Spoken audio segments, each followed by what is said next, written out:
Assalamualaikum warahmatullahi wabarakatuh. Perkenalkan nama saya Kelvin Saputra dengan NIM akhir 216. Jadi di sini saya akan eh, mempresentasikan terkait jurnal yang berkaitan dengan Decision Support System dan eh, Business Intelligence, yaitu jurnal yang saya dapat yaitu Sustainability Governance in Multi-Tier Supply Chains. Yang pertama ada Identification Sustainability Governance in Multi-Tier Supply Chains. Merupakan komponen penting dalam mengelola rantai pasokan modern yang kompleks dan saling berhubungan. Karena rantai pasokan mencakup berbagai tingkatan organisasi harus menetapkan pendekatan yang efektif untuk memastikan keberlanjutan lingkungan, sosial, dan ekonomi di semua tingkatan. Nah, pendahuluan ini akan mengeksplorasi aspek-aspek utama tata kelola keberlanjutan dalam konteks rantai pasokan multitingkat yang akan menyiapkan landasan bagi setiap sistem pendukung keputusan yang komprehensif. Yang kedua yaitu Importance of Decision Support System for Sustainability Governance. Tata kelola keberlanjutan yang efektif dalam pasokan multitingkat memerlukan kemampuan pengambilan keputusan yang kuat. Sistem pendukung keputusan memainkan peran penting dalam memungkinkan organisasi menavigasi trade-off dan tantangan kompleks yang terkait dengan praktek berkelanjutan. Nah, sistem ini memberikan pendekatan terstruktur untuk mengumpulkan, menganalisis, dan menafsirkan data, memberdayakan pengambilan keputusan untuk membuat pilihan berdasarkan informasi yang menyeimbangkan pertimbangan ekonomi, lingkungan, dan sosial.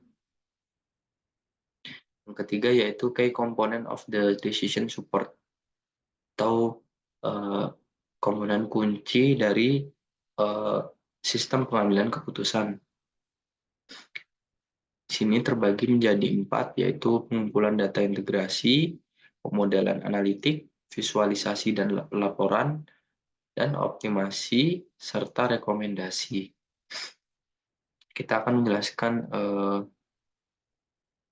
dari pengumpulan dan integrasi data. Yang pertama yaitu sistem pendukung keputusan bergantung pada pengumpulan data komprehensif dari berbagai sumber di seluruh rantai pasokan multitingkat. Nah, hal ini mencakup pengumpulan informasi mengenai praktik keberlanjutan pemasok, penilaian siklus hidup produk, dan faktor risiko rantai pasokan. Yang kedua, pemodelan analitik. Model analisis yang canggih ini digunakan untuk mengevaluasi trade-off antara berbagai pendekatan, seperti tata kelola keberlanjutan dengan mempertimbangkan faktor-faktor seperti biaya, dampak lingkungan, tanggung jawab sosial, dan kelayakan operasional. Yang ketiga yaitu visualisasi dan pelaporan. Sistem ini menyediakan visualisasi data intuitif dan kemampuan pelaporan untuk membantu pengambilan keputusan dengan mudah memahami implikasi berbagai strategi tata kelola, keberlanjutan, dan risiko terkait. Yang terakhir yaitu optimasi dan rekomendasi. Sistem pendukung keputusan memanfaatkan algoritma optimasi untuk menyarankan pendekatan tata kelola keberlanjutan yang paling sesuai berdasarkan preferensi menggunakan preferensi pengguna dan karakteristik unik dari rantai pasokan multitingkat.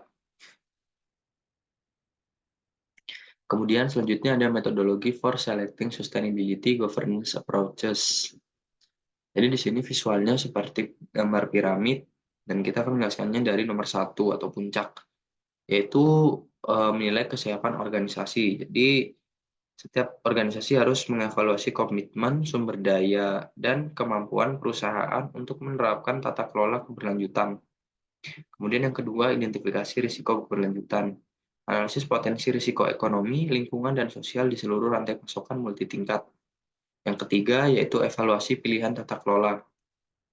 Pertimbangkan berbagai pendekatan tata kelola keberlanjutan seperti kode etik, audit, dan inisiatif kolaboratif. Yang keempat, selaras dengan prioritas strategis. Pastikan pendekatan tata kelola yang dipilih mendukung keberlanjutan organisasi dan tujuan bisnis secara keseluruhan. Selanjutnya, jadi dari metodologi yang dimasukkan, eee, memandu organisasi melalui proses terstruktur untuk, memilih pendekatan tata kelola keberlanjutan yang paling tepat untuk rantai pasokan multi tingkat mereka. Nah, hal ini dimulai dengan menilai kesiapan dan komitmen perusahaan terhadap keberlanjutan, kemudian mengidentifikasi risiko-risiko utama yang perlu dikelola. Nah, selanjutnya mengevaluasi berbagai pilihan tata kelola untuk mengatasi risiko-risiko tersebut dan pada akhirnya memilih pendekatan yang paling selaras dengan prioritas strategis organisasi. Yang kelima ada kesimpulan. Eee, jadi kesimpulannya ada 3 di sini. Effective decision support merupakan sistem pendukung, keputusan yang diusulkan memberikan kerangka kerja yang kuat untuk memilih dan mengelola pendekatan tata kelola keberlanjutan dalam rantai pasokan multi tingkat. Hal ini memperdayakan organisasi untuk membuat keputusan berdasarkan informasi dan data yang yang minimalkan risiko dan mendorong keberlanjutan jangka panjang. Selanjutnya, collaborative approach. Tata kelola keberlanjutan memerlukan kolaborasi di seluruh rantai pasokan. Nah, sistem ini nih mendorong komunikasi berbagai pengetahuan dan penilaian risiko bersama untuk menumbuhkan komitmen kolektif terhadap praktik berkelanjutan. Selanjutnya, continuous improvement, yaitu sistem pendukung keputusan ini dirancang untuk menjadi proses berulang atau loop yang memungkinkan organisasi meninjau, memperbarui, dan menyempurnakan strategi tata kelola keberlanjutan mereka secara berkala seiring dengan perkembangan kondisi dan persyaratan dari waktu ke waktu. Mungkin itu saja eh, yang bisa saya sampaikan. Apabila ada salah kata atau kurang, terima kasih. Wassalamualaikum warahmatullahi wabarakatuh.